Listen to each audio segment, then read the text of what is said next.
Welcome. You are listening to the Mindful Minute, meditations created for everyday joy. I'm your host, Meryl Arnett, and my passion is making meditation accessible and enjoyable. This podcast is recorded from my live Monday night meditation class, where we have a brief discussion followed by a guided meditation. If you would like to access these meditation practices as standalone audio files for your daily practice, please subscribe to my newsletter at merylarnett.com. It's free, and you'll receive a new mini meditation each week, along with behind-the-scenes content and bonus material for each podcast episode. All right, let's grab a cup of tea, a comfy seat, and settle in for today's practice.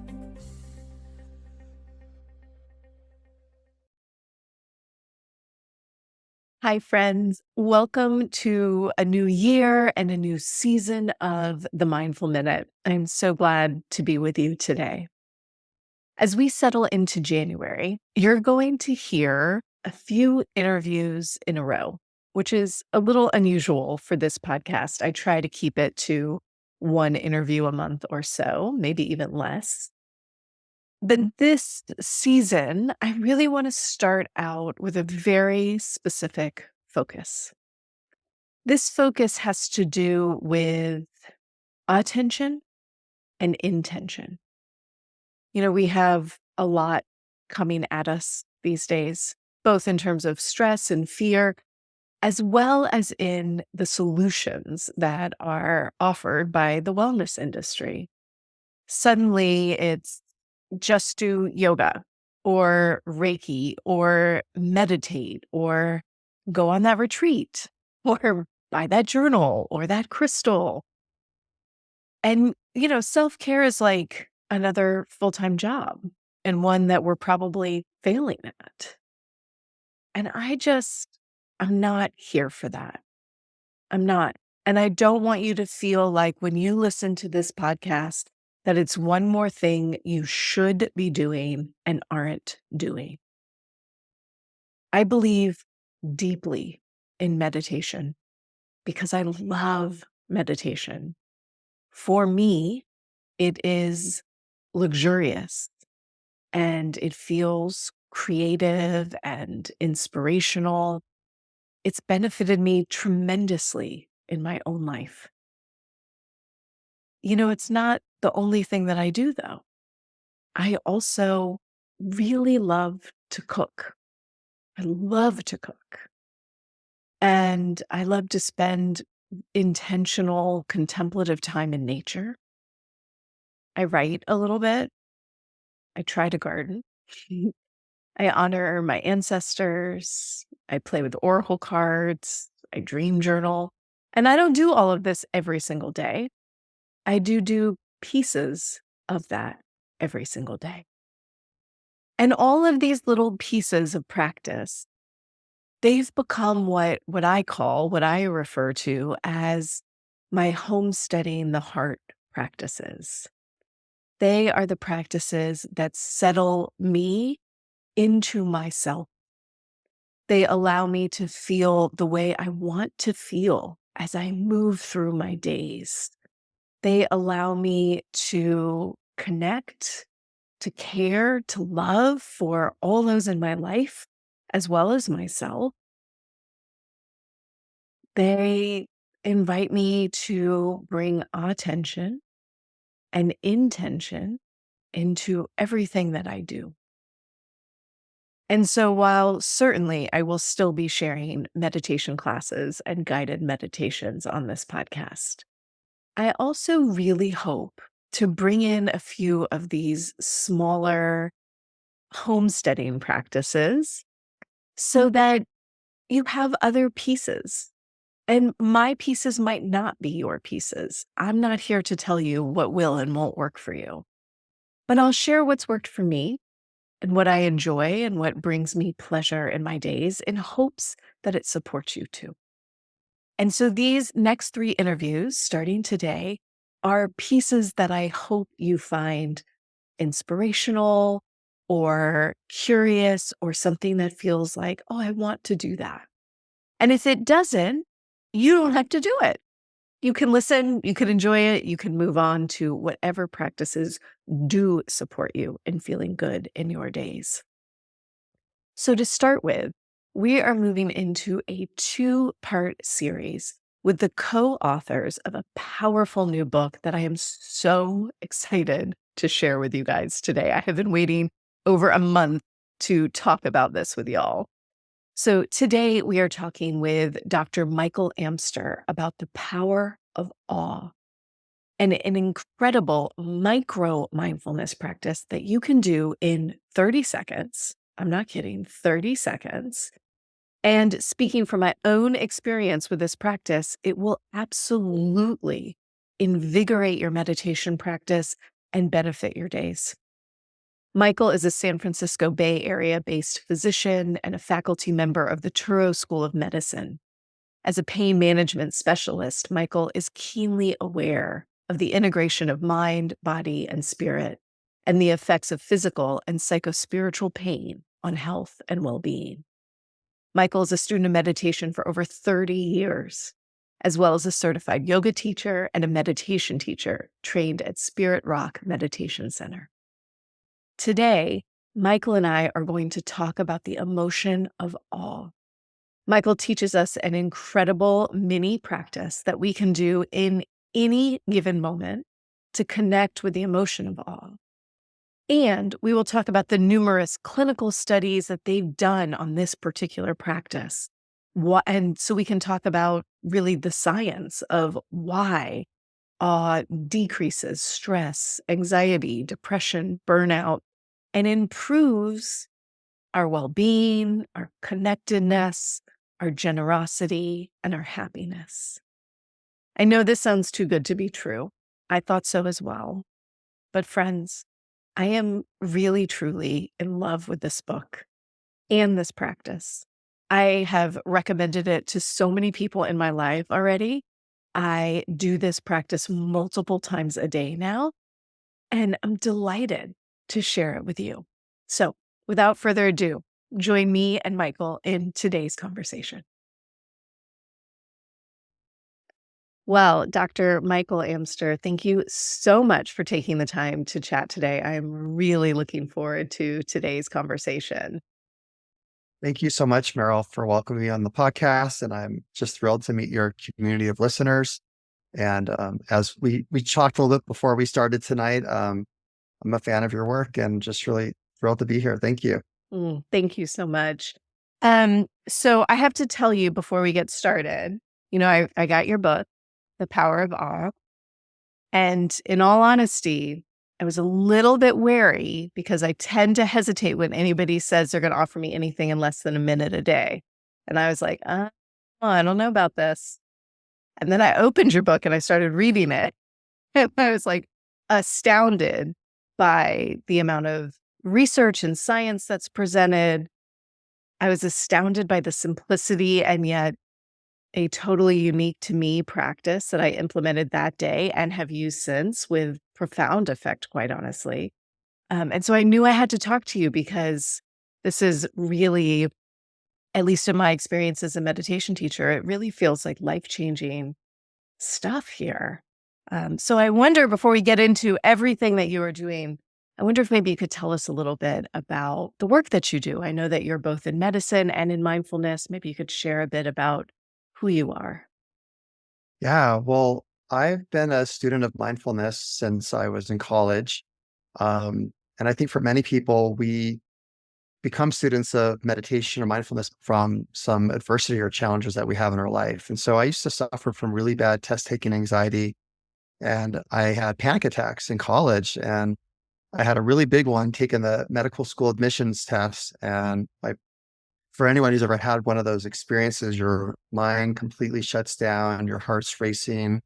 I started crying. I stormed out of the exam, just feeling completely devastated. And I was really at a crossroads where I needed to either manage my anxiety through medication or find some more natural way. And a friend of mine took me on a 10-day Vipassana retreat, which was my first experience. And it was, to be quite honest, probably one of the hardest 10 days of my life, but I came out of it transformed. And I've been a devoted student of Buddhist meditation for over 30 years, and then was trained as a Dharma teacher at Spirit Rock, which is a center here on the West Coast that trains Buddhist teachers.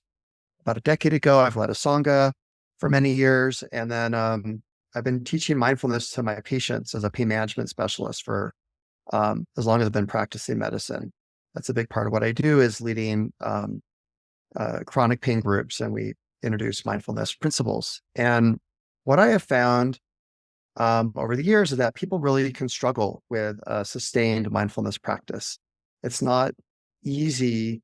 It takes a lot of effort, and it can, over time, maybe it doesn't get easier for people. Like, it can be even a harder practice, especially for people with chronic pain. So I had a conversation with my friend and colleague, Jake Eagle, who's a mindfulness teacher and leads a spiritual community called liveconscious.com. And we started dabbling with the idea of brief micro meditation practices that people could take off the cushion or off the mat and do out in their regular daily life, wherever they are, at any place, anytime. And first we played with the idea of what we called microdoses of mindfulness, or microdosing mindfulness. And then I flew out to Hawaii in, I think it was 2019.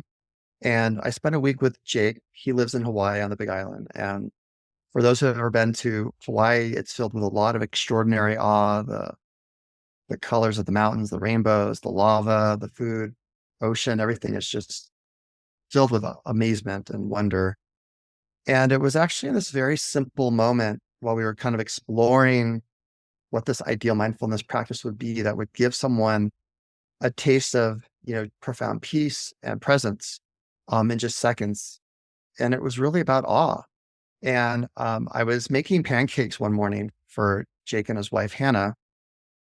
And prior to that experience, I'd made pancakes hundreds of times for my child and for friends. And I'm always multitasking, like pour the batter, I'm off making sausage or bacon or coffee or putting my kids' lunch together for school.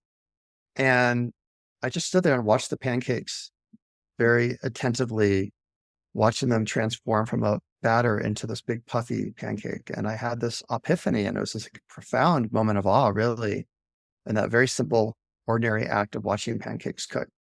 And so from that, Jake and I sort of dissected what happened, and we came up with what we call the awe method. It's a 3-step practice. We use the word awe as an acronym. Actually, we break it into 3 steps, attention, wait, exhale, and expand. And I'm going to get to teach a little bit more about that later tonight. But it was really incredible. We did some initial research in our practices. I did a pilot study with 12 of my patients, and Jake did something similar with a group of his patients. And we saw really incredible outcomes in terms of improvement of depression, anxiety, and pain. And I approached Dr. Keltner, who is the granddaddy of all awe research. He's at the Greater Good Science Center at UC Berkeley. He's the founder of the center. He's been spending his whole career on awe. And he was so impressed with our initial findings that he said that this was the future of mindfulness, to quote him. Mm-hmm. And then immediately after I met Dacker, the pandemic struck. And we reached out to him to do a very emergent study with people, really struggling with sheltering in place, with anxiety and depression, skyrocketing, with all the political strife also happening around the Frank Lloyd riots and everything that was going on. We did these 2 really robust studies. One incorporated, we enrolled over 150 doctors and nurses on the front lines during COVID, and then the other was 300 primary care patients. And from that, we were able to look at the more longitudinal benefits of this awe method practice.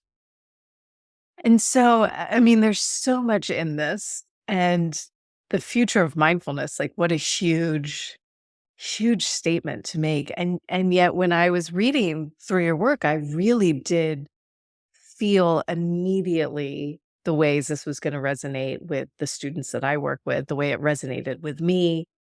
And so maybe let's start with, what is awe? Let's talk a little bit about what awe is. Sure. Yeah. Well, so I would, ask you and your listeners. So, think about a moment of awe you've had in your life. Um, and for a lot of people, they think of an extraordinary moment of awe. Maybe you've been to the Grand Canyon, or you've like witnessed just a profoundly beautiful sunset, or you've been at the birth of your child and seen them come into the world.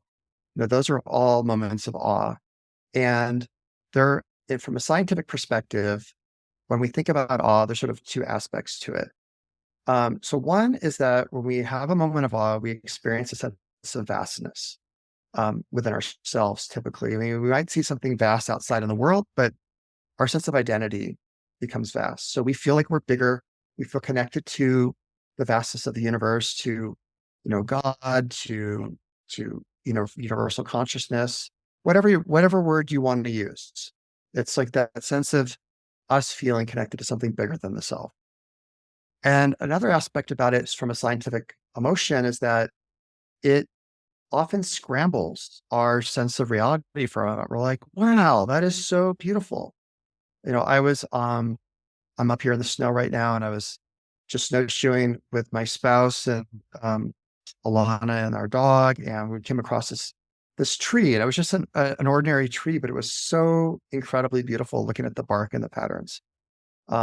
It wasn't an extreme vista, but it was just in that moment, just seeing the intricate detail of the bark that really elicited for me a moment of awe.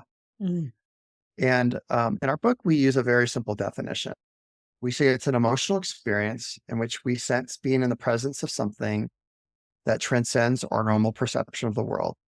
Mm. So it can be just something as subtle as we become very aware of sensation in our fingertips. And we could all do this practice together right now. Just focus your sensation on the fingertips and notice the ridges of them, of your fingers.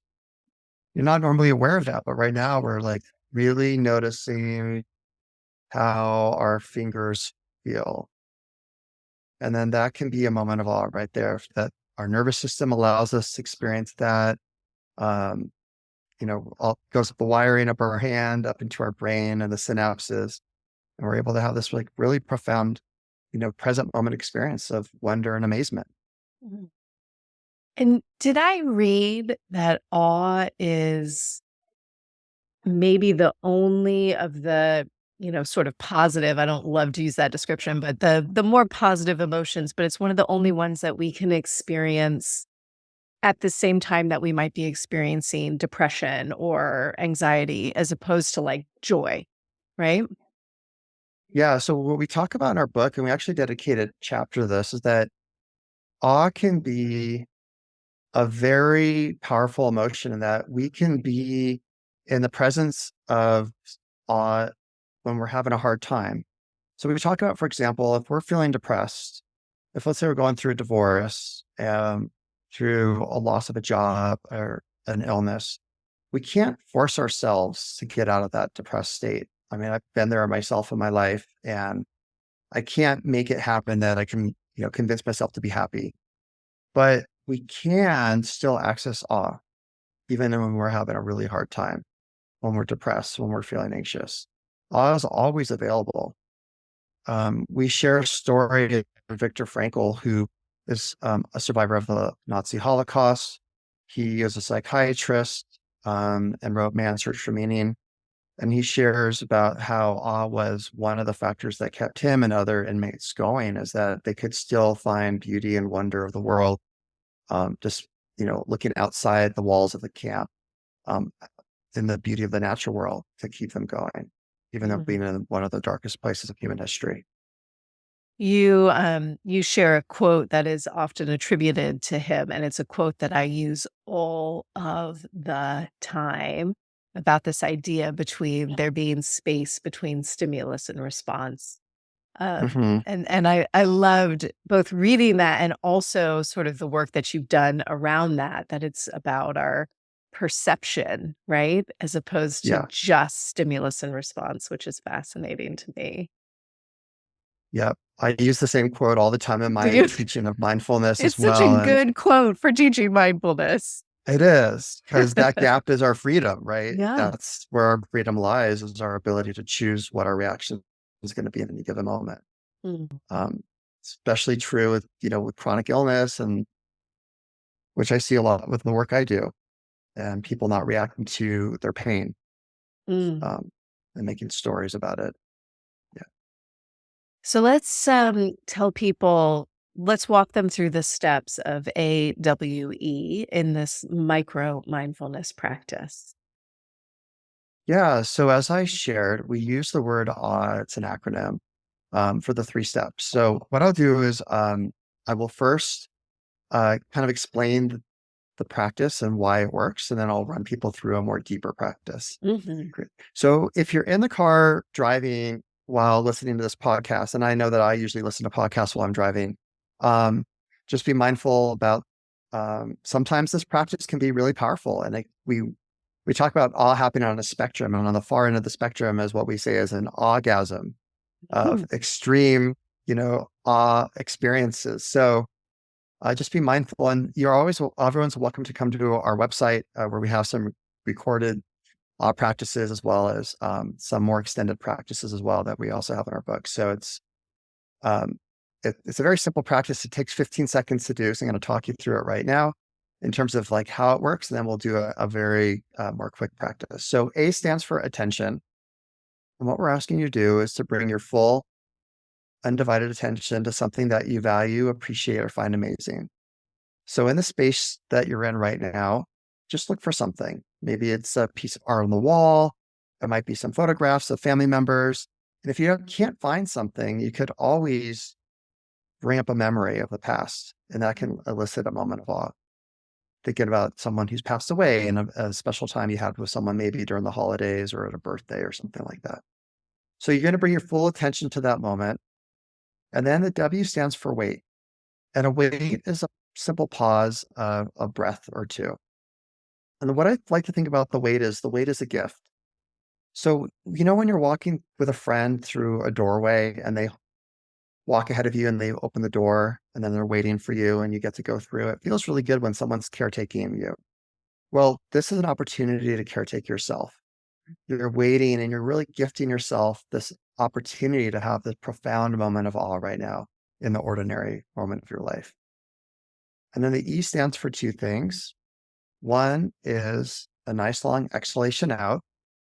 And when we take a longer exhale than an inhale, what we're doing is we're stimulating our vagus nerve. And at the very bottom of our diaphragm sits the vagus nerve. And that's the computer of the autonomic nervous system that controls our fight, flight, freeze response. So we're really leveraging our nervous system to give ourselves a sense of rest, relaxation, and awe. And then the E also stands for an expansion, because when we have a moment of awe, we experience ourself getting bigger, and we feel connection. And we often feel actually an energetic expansion, where if you can recall a moment of awe, maybe you felt like some tingle or chills, in your extremities. That's because there is an energetic release when we have a moment of awe. So that's the basics of the design of the practice. And so I'm going to now talk everyone through it in a little bit faster clip. All right. So we're going to begin with attention. And so to bring yourself to this present moment and your full undivided attention to something that you value, appreciate, and find amazing. And then we're going to have a nice wait for just a breath or two, just really being fully with that moment. Take a nice inhale in and a longer exhale out. Letting that energy of that moment expand and fill you up. Take another breath and just notice how you feel right now. You notice any change in your physiology. Good. Open your eyes. And how was that for you, Meryl? It was lovely. I have had the opportunity over the last maybe 2 weeks to really play with this practice. And there are two that just really jump out at me. And I've tried to incorporate it a couple times each day. But So I had sort of a bigger awe moment a couple days ago. I was sitting at my kitchen table, which is where I tend to work because we have great windows. I'm so grateful for the light. And as I'm sitting there working, I start hearing a noise that like draws my attention outside, and I see so many birds in our backyard. I'm like, oh, this is so interesting. So I walk out on the back deck, and a starling is like Mhm. this iridescent black bird, about half the size of a crow. And Mm, they fly in these unbelievably enormous groups called murmurations, mm, which I think is so beautiful. Anyway, a murmuration of starlings landed in our backyard. And then, as if it was one being, I mean, I'm estimating without exaggeration, 2,000 birds took flight from our backyard, like up into the air. It was just this huge moment. And it would be a huge moment, I think, regardless of whether you were practicing anything. But I had already been sort of doing this technique. And so I just stood there and I was like, oh, exhale and feel what you're feeling. And it was so physically powerful to feel mm, that. So it was incredible. And then the other experience I had, opposite end of the spectrum, I have two kids, listeners know. I have a 5-year-old daughter. My 5-year-old daughter spent the night with her best bud last night, which is just next door. It's like literally next door, so not far. She was so excited. I'm excited for her. But then I'm sitting on my couch last night and I am worried, just like, is she going to be able to sleep? Is she going to be scared? Is she going to feel comfortable telling the mom if she needs me? Like, I could just feel myself starting to spiral into mom anxiety. mm, And as I felt it, I thought, you know what? I know that what this is like unbelievable love for my kid. And let me just feel that for a moment instead of get stuck in this spiral of thoughts that was starting to happen. And right there on the couch, TV was playing. The rest of my family was in the room. I didn't do anything different, but I just said to myself, picture your daughter, remind yourself how much you love her. I did the wait. I did the exhale, and I focused on that feeling versus the anxiety feeling. And it really shifted that moment for me. And I didn't have to go somewhere else. I didn't have to do anything. I didn't have to call the neighbor. It was all fine. And my daughter did great. She had a great spend the night.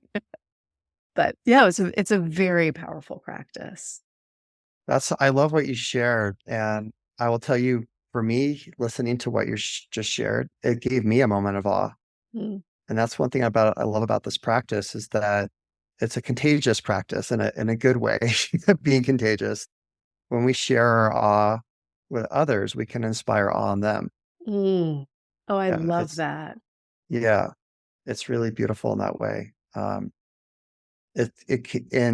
since you have young children, and young children are the epitome of awe and wonder and how they experience the world, it might be a fun practice to do is to sit around the table, maybe if you pause before you eat your meal for a little gratitude, everyone go around and share their awe of the day. And I've heard from people that have done this with young children that they're just so in awe of what their children have to share about the world and what they see.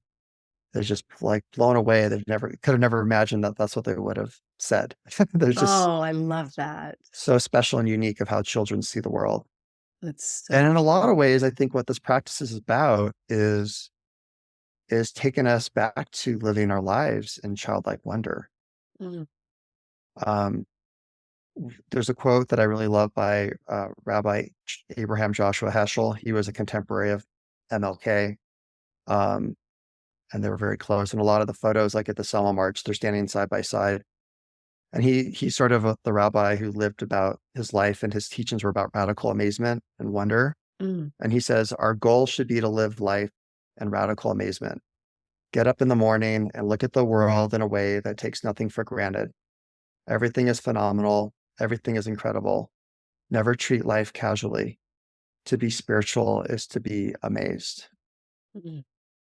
And I just love this practice. And I've seen it help with hundreds and thousands, not hundreds of thousands, but hundreds and then now thousands of people, from our initial studies into the bigger studies we've done. And we've actually even conducted another study with COVID long haul patients, a nationwide study with seeing benefits with the practice as well. So it's really exciting as a medical doctor and a long-term Buddhist practitioner to see the marriage of science and spirituality and when they really work hand in hand.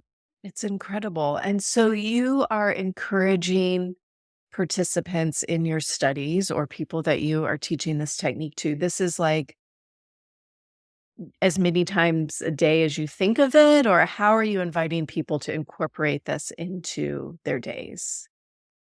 So what we did in our two big research studies is we taught this in a 21-day program. Mm. And so we taught this through a Zoom virtual class because it was a nationwide study. And we met 4 times, 7 days apart. So it was over the 21-day period. And then Mhm. we asked people just to practice this 3 times a day. So the practice takes about 15 to 20 seconds, and 3 times a day adds up to about a minute a day. And that was the minimum we asked people to do. But we did ask people if they wanted to do it more. And so this is really cool, is that we know from our research that there's a dose response.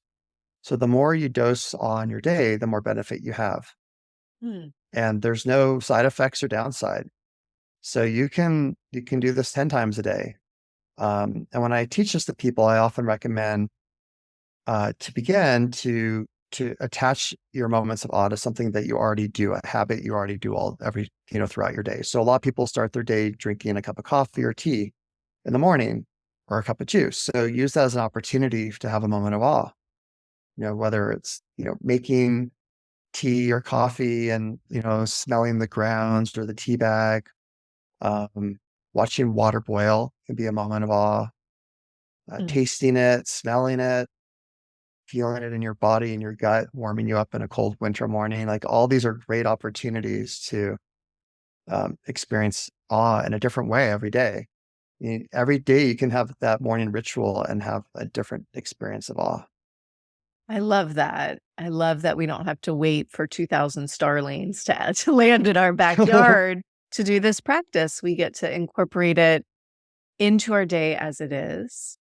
Mhm. And I also love for all of us that want to have a mindfulness practice and our day falls apart and we don't get that 10-minute sit or that 20-minute sit that we thought we were going to do, to not have to write that day off as a loss, but to know that there are however many seconds in a day are opportunities for us to do this very little practice that has such a huge feeling attached to it.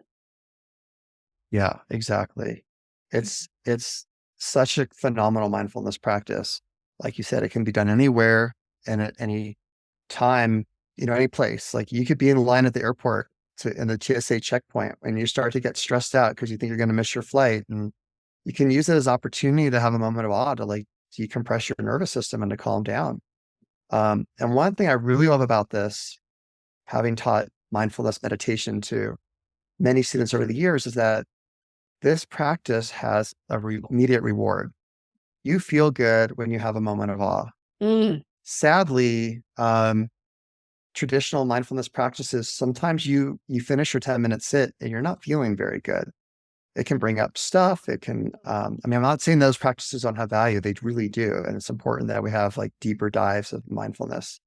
But this is a practice that, in my experience, for people that have struggled with traditional mindfulness, practices of sitting for long periods of time, people that struggle with ADHD, with a very, big monkey mind, this is a practice anyone can do. Anyone can focus on one thing that you find amazing, beautiful, incredible for 10 seconds, and then to just let it fill you up. Take a nice long exhale out and reset your nervous system. Like anyone can do that. Yeah. Um, and it's a great practice. You can, like I said, you take it anywhere you go. You're at a red light. You got kids fighting in the back seat. That's the You know, true story. yeah. You're like, okay, I'm having my moment of awe right now. Look out. just look out at the sky, look at a tree, look at a bird, look at a stoplight, be in Yeah. awe of stoplights. It's Yeah. just as you said that, I was realizing, one of my just own personal habits, I don't even know where it developed to be truthful, is almost every night before I go to bed, I step outside and I take like 30 seconds to stare up at the night sky. I have done it most of my adult life. And I've never really, I don't know why, I just know that I feel good when I do it. It like does something for me to do that experience. But as you're talking, I'm like, oh, okay, I'm clearly experiencing this moment of awe. I don't know that I've ever had a name for it, Hmm. but it's exactly what I'm doing is I'm standing there under a sky that reminds me of essentially how vast the universe is. And Exactly. the other thing I love about that I personally love is like I love thinking about the fact that the moon is the exact same moon every single ancestor I've ever had has looked up and seen. Like to me, that's Mm, just an incredible thing to think about. But it's a little awe practice. And now I have a hmm. name and a practice and a remembrance to make sure I exhale and sit there for a second longer. Yeah, Yeah. it's beautiful. We Yeah. talk about in our book about we sort of have these three main categories of awe, and what you've just shared is awe of concepts, or we call it conceptual awe. Thinking about that, like you said, I mean, I've never thought of it in that way, but all my ancestors looked at the same exact moon for as long as human life has been on this planet, that we've had that moon. Yeah. Yeah, that's awe-inspiring. What are the Um, other types of awe? oh, so we have awe of the senses, sensorial awe. And that's really what we usually teach in our 21-day program. It's sort of the gateway of accessing awe. So we use all of our senses, right? So through visual experiences, auditory, tasting, smell, kinesthetic, feeling, all those can be gateway, profound ways of experiencing awe. I think that's what most of us are familiar with, is that we have those awe moments of when we see a beautiful sunset, or we're like maybe brushing our child's hair and we just feel that softness in our hands, and that elicits that moment of awe. Um, and then there's awe that we call interconnected awe, and that's the awe we have with other humans and other like sentient beings, like our pets. Um, so we can be, in just profound awe of spending time with our dog or our cat, or our children, even when they're maybe acting out, can be a really profound moment of awe, watching them grow and expand and their identity. Um, and then the third is all the concepts that we've been talking about. Mm, People are just can be blown away by the photos that we get to watch from the different space telescopes, like the Hubble telescope and the James Webb telescope, yes. that is looking at light that was put out 15, 16 billion years ago, when I guess the whole universe is 17 billion years old, but as far as we know now. That is just so wild. Yeah. Clearly, I'm a conceptual awe kind of person. That stuff Yeah. just lights me up. So interesting.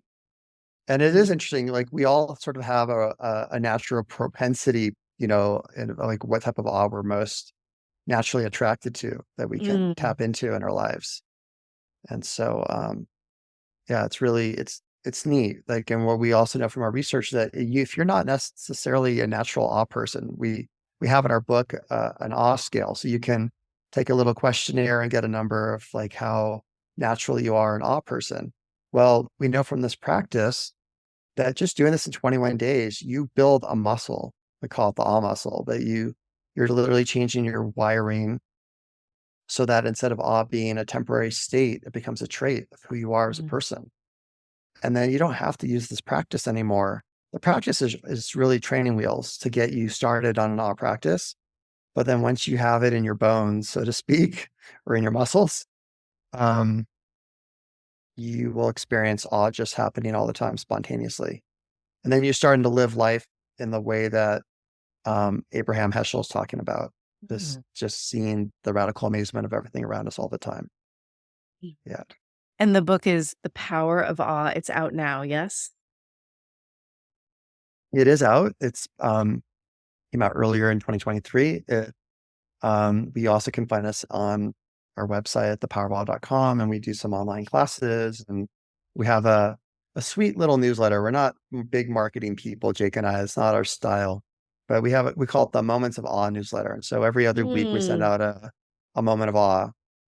You can just read it and be inspired. And yeah, so that's kind of what we've been doing in terms of marketing ourselves. We just really love connecting with people. So I would encourage any of the listeners to, they want to reach me personally, Michael at thepowerofawe.com. Be happy to, I love hearing from people who are inspired by our work. We also have on our website, we call it our Moment of Awe page, where people can post their moments of awe Oh, that that's can inspire lovely. other people. Yeah, it really is nice. And we have a closed we have Facebook group that people can be in touch and share, as well as some online classes. So, Nice. um, yeah. And I wanted to close briefly by saying that, we actually close our book with your example of looking up at the night stars. No, oh, I love that. I haven't gotten We all the way to do. the end yet. That's so Yeah. great. Oh. We talk about that in our epilogue. I mean, I could read it if you want me to right now, or Well, you can I save it for do. I yourself. would love for you to read a little bit about um, making awe a piece of our sort of engagement in the world. I know you talk about a bit about that in the epilogue. Yes. Yeah. So, we've been talking a lot about us as individuals and how awe is very much a self-help technique.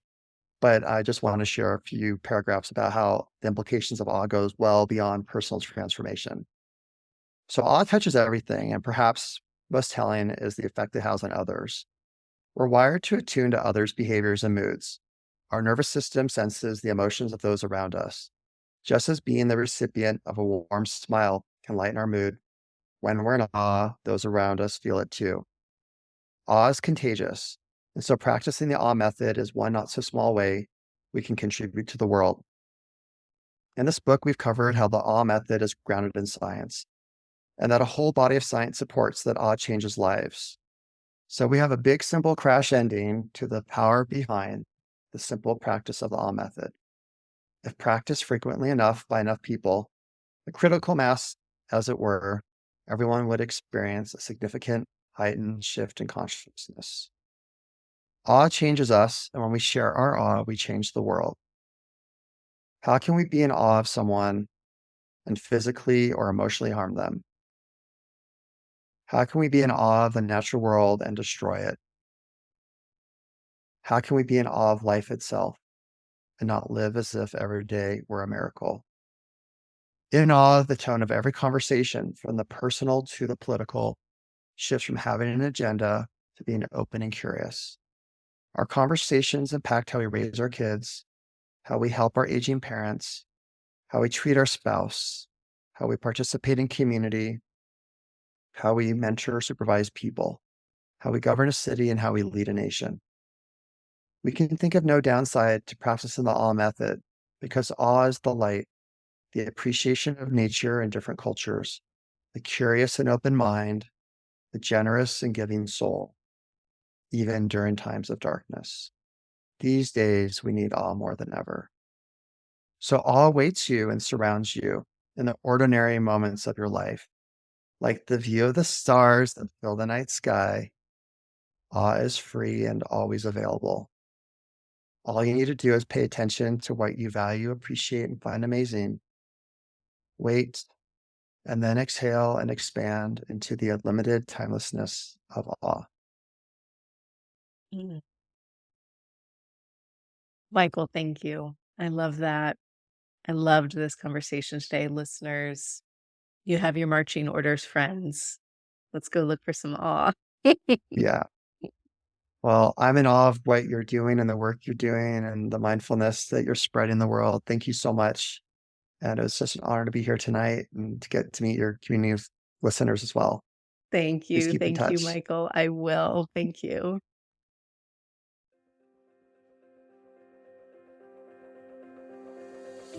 Thanks for listening to the Mindful Minute. If you enjoyed today's episode, please consider sharing it with a friend or leaving me a review wherever you get your podcasts. This helps others to find the show, and let's face it, we could definitely use more meditators in this world. The Mindful Minute is recorded on Muskogee land and produced with the support of Madeline Day Production Management and Brianna Nielsen Virtual Assistants. To join my live classes, ask questions, or learn more about my teacher trainings, please visit merylarnett.com. Thanks again for listening. I'll see you guys next week.